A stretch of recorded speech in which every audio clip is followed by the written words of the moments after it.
Hello, I'm David Chaston with 90 at 9, brought to you by interest.co.nz. This week, get everything you need to know in 90 seconds at 9 o'clock, including news that was Ben Bernanke moving markets overnight with his congressional testimony.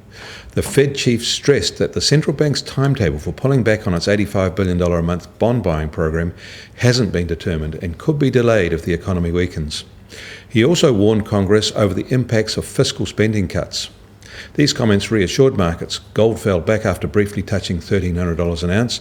Oil rose slightly, and the Dow held steady, close to its all-time high. Also overnight, another too big to fail bankers reported great results. Bank of America's second quarter profit jumped 63%, helped by strong profits from global markets, improving credit quality, and cost cutbacks.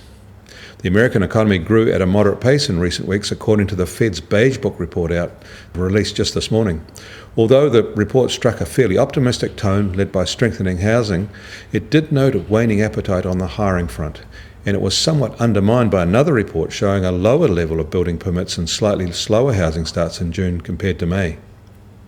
From China, while it is about to roll out a plan to allow capital to flow more freely, the IMF today warned that such changes could lead to significant outflow of funds if not handled properly.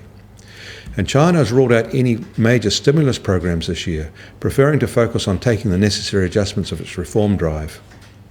A slower China affects Australia directly, and the Aussie government is reassessing its position, preparing to make a major economic statement as its revenues start to decline. Some reports say a deeper decline.